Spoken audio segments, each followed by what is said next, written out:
qui va répondre au bravo? Merci. Bon les amis, ça fait longtemps qu'on s'est pas parlé. Effectivement. Effectivement, Ça fait longtemps qu'on ne vous a pas pas parlé. parler. Effectivement, c'est vrai que je parle régulièrement avec toi. Avec toi et toi. Et pas avec moi. Et toi Mathilde derrière. Oui, Mathilde. Mathilde qui est d'une précieuse aide. On en reparlera très certainement avec les questions qui seront posées.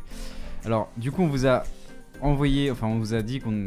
Je sais pas ce qu'on vous a dit, je sais pas ce qui vous a été communiqué, mais en tout cas, on a dépassé les 50 000 abonnés très récemment. Yes. Et on est vraiment content de ça, c'est juste incroyable. Du coup, vous nous avez posé vos questions sur Instagram, sur YouTube, certaines très régulières, d'autres assez originales. On répondra un peu à tout pêle-mêle et puis on verra ce que Mathilde choisit de mettre au montage. C'est Mathilde qui décide de tout. Il y a des questions sur les relations entre nous ou pas, non? Je sais pas, Ok. je sais pas. Je pratique beaucoup le sexe avec Antonin. Je crois qu'il y a des gens qui pensent que Jules et moi on est en couple, donc c'est pour ça. Bref. On me l'a posé hier, Moi, ça, j'ai cette une- question. alors, D'ailleurs, on s'est dit avec Antonin qu'on Ouais. avait chacun une théorie différente, on a mais tous ça une marche. théorie différente, mais On va voir quelle théorie remporte, Ah, c'est dur. qui le crayon décide de qui va décider de comment on appelle le crayon. Et c'est moi. Ah, putain. Pour moi, le crayon, je le vois de deux manières. Une qui est le fait d'être une forme de la modernisation de l'héritage qu'on a reçu d'une forme de journalisme, Ouais. d'une forme de vision intellectuelle des choses. Ça, je le dis. C'est-à-dire qu'à une époque, les gens utilisaient un crayon pour partager des idées, pour débattre, pour se répondre en tribune interposée.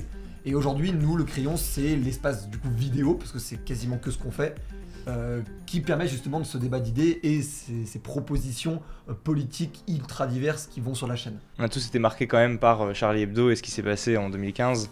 Et donc le crayon était le symbole au moment des manifestations de cette vision de la liberté d'expression qui me tient à cœur de porter. Et je pense que c'est votre cas aussi. Ouais, moi il y a une très belle image que j'aime derrière le crayon, c'est qu'on peut écrire avec un crayon à papier, vous pouvez écrire sur vos idées, ce que vous avez en tête, et vous pouvez gommer une fois que vous confrontez vos idées avec d'autres personnes, et après vous pouvez écrire à nouveau, gommer, comme ça, etc. Au fur et à mesure que vous voyez des rings, des œils pour œil, des bases et des hockers. Moi je pense qu'un bon débat, c'est un débat dans lequel les intervenants sont bons. Déjà ça c'est quand même un ingrédient absolument essentiel. I'm Captain Obvious. C'est pas facile honnêtement et ça je vous prie aussi de le comprendre. T'as raison de le dire, t'as vraiment raison de Il le dire. y a un certain nombre de nos débats, des rings, de la vingtaine de rings qu'on a réalisés dans lesquels les niveaux sont parfois sont pas équivalents entre les intervenants. C'est parfois une erreur de casting, potentiellement on peut le reconnaître. C'est aussi souvent le débat en lui-même qui produit cette différence. Le rendu à la caméra qui parfois est aussi différent du ressenti, y compris des personnes présentes sur place. L'axe sur lequel on aborde ce débat, là, joue un rôle aussi. Et enfin, il y a des questions de mise en scène qui jouent. On a essayé de travailler ça depuis, vous voyez l'évolution du ring depuis le premier. Dans les derniers, c'est dans la lumière, c'est dans l'éditorialisation. On a désormais 2 mi-temps du coup. C'est quelque chose qui nous tient à cœur. Et enfin, il y a un ingrédient qui est aussi un peu la réception par le public. Certains fonctionnent mieux que ce qu'on aurait espéré et certains moins bien. C'est toujours aussi un ingrédient, je pense. Si vous avez l'impression que la personne qui est plutôt de votre sensibilité politique sort des bons arguments, ça veut pas dire que la personne qui n'est pas de votre sensibilité politique n'en sort pas des bons également. C'est juste que vous ne les reconnaîtrez pas comme valides. Et dans les ingrédients d'ailleurs, c'est vrai que le caractère inédit de ce qu'on fait joue aussi, je pense, dans ce qui vous plaît. Est-ce qu'on est neutre? Alors, on est neutre principalement parce qu'on essaie de recevoir tout le monde, donc on essaie d'être un peu le champ de bataille, l'image pas forcément Le stade. Le stade, ouais, le stade est mieux, effectivement, c'est une image sportive où il y a tout le monde qui vient, tout le monde qui peut venir discuter, échanger, débattre, et c'est vraiment ce qu'on essaie de représenter en tant que média, être une place pour tout le monde. Donc de ce côté-là, on est neutre. Nous, on porte pas de parole. On a chacun notre avis et vous avez vu avec Jules, on n'est pas forcément d'accord là sur un point précis, mais même sur des avis politiques, on n'a pas du tout le même avis au sein du crayon. Et je pense que c'est ça qui fait qu'on a notre force en vrai, parce qu'on a. Et on s'autorise de plus en plus à le dire ailleurs que sur le crayon. On estime que c'est pas un problème par rapport à ce qu'on fait parce que c'est le crayon qui juge du fait qu'on est neutre ou au moins transpartisan, quoi. Voilà, et du coup, est-ce qu'on est trop à gauche ou est-ce qu'on est trop à droite? Bah, les gens de gauche considèrent qu'on est à droite et les gens de droite considèrent qu'on est à gauche. Donc en réalité, on est de ce que vous voulez qu'on soit. Vraiment, nous, ça nous dérange pas. Mais non, on estime être le plus neutre possible. C'est-à-dire que qu'importe l'invité qu'on reçoive, qu'importe son bord politique, en fait, on en a à la fin rien à foutre dans le sens, pas de l'invité, mais dans le sens de on met abstraction de nos idées personnelles en fonction de celles de l'invité, et on le reçoit comme si on aurait reçu n'importe quelle autre personne, qu'on soit d'accord ou non avec, en fait. Donc, moi, j'estime qu'on est profondément neutre. Moi, j'aime que les gens m'en Ouais. débattent. Ouais, En c'est fait, ça. c'est un peu l'esprit du- l'objectif. du aussi. Débattez-y en commentaire, c'est cool pour les référencements et pour Non, mais que notre effectivement. chaîne gagne un maximum d'abonnés.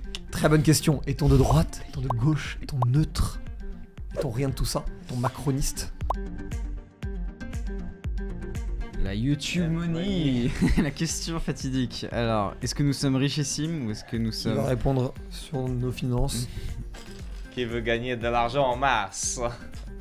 C'est moi, c'est toi? Je crois que c'est toi. C'est toi, hein. Alors, ça c'est vrai qu'on on a très peu communiqué auprès de vous sur ce sujet-là, mais en fait, une bonne partie du temps qu'on passe au crayon, en fait, on le passe sur une agence de stratégie, de production audiovisuelle, d'influence et de relations presse.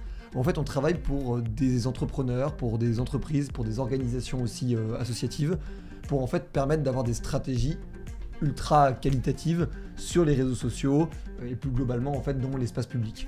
Et c'est ce qui en fait aujourd'hui génère 70-80% de notre chiffre d'affaires. Les partenariats qu'on fait sur YouTube ou l'argent de YouTube, les YouTube Money, c'est assez faible par rapport à tout le reste et c'est ce qui permet en fait nous de nous développer, de créer de nouveaux formats, de pouvoir avoir de plus en plus de qualité, que ce soit au niveau des caméras, au niveau des monteurs et des réalisateurs, de Mathilde, notre chef de prod qui est juste derrière la caméra là. Fais un petit coucou Mathilde. Et donc du coup voilà, et en fait ça nous prend énormément de temps. On aimerait faire que du média, enfin peut-être pas que parce qu'on aime bien faire ce qu'on fait à côté, Ouais, mais bien façon, on aimerait bien faire beaucoup plus de médias, mais aujourd'hui comme on n'a levé aucun fonds, ça c'est vraiment important pour nous. Voilà, vous avez les 4 propriétaires du crayon, il y a genre personne d'autre. Et donc du coup en fait on est fiers de ça et pour que ça marche, pour le mériter tout ça, cette liberté, et ben en fait il faut qu'on bosse pas que sur le média. Jules. Non, il y a une équipe derrière nous 4, une équipe que vous ne voyez pas à la caméra, pas aujourd'hui, peut-être un jour d'ailleurs pour certains d'entre eux. Certains des formats qu'on développerait par la suite pourraient être incarnés par d'autres, mais au-delà de toute façon des personnes qui incarnent un média, il y a toujours toute une équipe qui tourne, monte, publie des vidéos sur les réseaux sociaux, qui interagit avec vous, la communauté, qui conçoit aussi, qui fait des recherches en amont, des recherchistes ou journalistes selon. On a aussi une activité, donc, comme on le disait, d'agence, et cette activité d'agence, elle nécessite aussi d'avoir des ressources humaines, là pour parler avec un vocabulaire un peu plus entrepreneurial, mais donc des gens qui travaillent tout simplement sur les projets qu'on lance en dehors du média. Donc non, on n'est évidemment pas tout seul, on est une douzaine dans l'équipe. On n'est pas tout seul. On n'est pas tout seul. Et Jules évoquait les recherches en amont, évidemment, il ne parlait pas des recherches en Hidalgo. Prochaine question. Les 100 000 abonnés au moins, Ouais, ça oui. Oui. Ce serait incroyable. ça ce serait un D'être cadeau que vous 100 000, pourriez me faire. Ouais, pour Vous savez que 2022, ouais. réalisez tout de même une seule chose. Si vous avez un message à vous graver dans la tête, graver dans la roche comme disait Sniper en sortant de cette vidéo, c'est que si chacun d'entre vous ramène un seul copain, une seule copine, on est 100 000. Déjà à Et 100 vous 000. avez une deuxième FAQ dans la foulée. Ouais. C'est pas Trop beau sympa, ça? quand même. Évidemment, la limite peut-être morale de. Mais comme le moral est souvent suivi de s'il a été incriminé ou non vis-à-vis de la loi. Mais je dirais que l'objectif c'est vraiment de recevoir tout le monde dans le limite bah ouais, de la loi. Franchement. Alors, oui. Pour moi, c'est vraiment en fonction de la Alors, loi, de moi, s'il a je été dirais- coupable ou non, en fonction de crimes qu'il aurait commis ou non. C'est ça qui va faire qu'on va pas le recevoir. Mais sinon, le reste, pour moi, tout le monde a la parole. Non, oui, effectivement, comme dit Sox, aujourd'hui on n'a pas reçu des gens qui étaient en dehors du cadre de la loi, qui n'ont pas été condamnés, etc. Mais on se refuse pas de le faire à l'avenir, notamment avec des formats différents du ring ou de l'œil pour œil, au cœur ou les bases, dans lesquels on préviendrait bien sûr que c'est des formats un peu spéciaux, un peu particuliers, où on irait à la rencontre de personnes qui ont transgressé la loi, qui ont été très loin, même qui ont transgressé des valeurs morales parfois horribles, parce qu'on veut, encore une fois, montrer la société telle qu'elle est, montrer les gens tels qu'ils sont, et c'est un peu notre rôle aussi, et on pense, je sais pas si vous êtes d'accord, mais qu'on peut mieux comprendre la société, tout ce qui se passe et toutes les idées qu'il y a dans la société si en fait on parle réellement à tout le monde. Et puis moi je me ferai une petite dédicace à feu Jean-Pierre Pernaut qui disait moi j'ai montré la société telle qu'elle était et pas telle que les gens voulaient qu'elle soit. Et c'est une belle image par rapport à notre ligne éditoriale sur les invités. Ça plairait à beaucoup de gens que ça soit très beau ou très à gauche ou très à droite. C'est les deux en fait. Et c'est même plus que les deux, c'est ultra divers. Et c'est ça qu'on veut montrer en fait aux gens qui nous regardent. C'est une forme aussi de logique un peu de témoignage de ce qui se passe en France et en francophonie plus globalement, quoi. Sur la question des invités, alors qu'on est une bande de jeunes, y a le côté en fait gros acharné qu'on est, qu'on vous ne montre pas forcément à l'écran. C'est-à-dire que derrière tous les gens qui disent oui, il y a d'abord et avant tout tous les gens qui disent non. Et c'est beaucoup de monde. Donc il y a ça. Et il y a aussi le fait que dès qu'on reçoit des gens sur le crayon, généralement ça se passe très bien, Ouais, même avec ça, les plus extrêmes d'entre eux. Ça crée des liens. Ça Ouais. crée des liens et donc du coup eux sont ravis de nous envoyer des amis à eux, des connaissances à eux. Enfin ils valident un peu notre travail. Et donc du coup en fait ça nous permet d'aller beaucoup plus rapidement d'un profil à un autre là-dessus, parce que les gens se disent ok, voilà un espace où on arrive à faire beaucoup de vues sur des sujets profonds, quoi.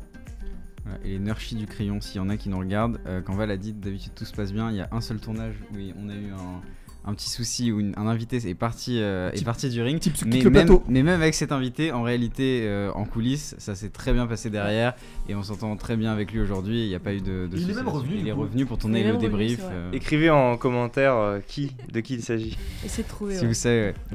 Ladies and gentlemen. Non, pas du tout. Non, juste pour dire que c'est un changement de vie. Il faut comprendre, peut-être que vous le voyez pas, mais nous en fait on vit ça au quotidien. C'est-à-dire que il y a 2 ans, globalement, un tout petit peu plus de 2 ans, on a décidé de passer notre vie à faire ça en fait, et ça durera potentiellement très longtemps en fait, parce qu'on compte pas s'arrêter demain et on compte pas s'arrêter dans 1 an non plus. On veut développer énormément de choses. On ira sur d'autres domaines que la politique et la société. On le fait déjà un peu. Et l'objectif qu'on a avec le crayon, c'est d'essayer de reconnecter réellement chaque personne, chaque citoyen, chaque citoyenne avec les sujets dont l'élitisme de ces sujets ont trop poussé à créer des petites bulles d'intérêt d'experts. Et nous, on veut pouvoir vulgariser ces sujets-là par le biais de débats, d'interviews, de discussions posées, de vulgarisation, parfois d'actu, ça arrivera peut-être un jour au crayon. En fait, comment fonctionne le monde et comment s'orchestre, et être réellement en fait cette porte d'entrée vers potentiellement d'autres médias ou d'autres créateurs plus élitistes sur ces sujets, mais que le crayon soit toujours le refuge quand vous maîtrisez pas quelque chose, quand vous maîtrisez pas un domaine, de pouvoir aller dessus et en fait toujours comprendre, peu importe votre niveau de connaissance à la base. En tout cas, merci beaucoup. Nous on est 4, on est avec une équipe, on est 12, etc. Mais il y a vraiment genre personne autre que nous. Et vraiment quand on a des idées de format éditorial, etc. Genre c'est genre un matin Jules qui me dit en fait il faut changer ça. Je dis ok bon bah vas-y on essaie de partir là-dessus. Val qui me dit ouais en fait j'ai une idée, on part là-dessus. Bah ok go on part là-dessus. Sixtine pareil, enfin genre vraiment ça se décide très vite, très rapidement, un peu comme dans toutes les petites entreprises. Dans les startups, comme on dit aujourd'hui maintenant dans la Startup Nation. Très bon remix de Michael Street. Nation. Merci, vous avez la ref. Voilà, juste merci, c'est juste incroyable. Vraiment, grâce à vous, on vit juste un truc de dingue. Donc, merci. Oui, puis vraiment, l'objectif, c'est vraiment de réunir tout le monde et de vous apporter un autre regard peut-être de ce que vous pensez vraiment, afin de vous remettre en question sur peut-être vos idées, parce qu'on est encore jeunes, donc ça se trouve dans 5 ans, on pensera plus pareil, même nous d'ailleurs aussi. Merci. Fin de tournage.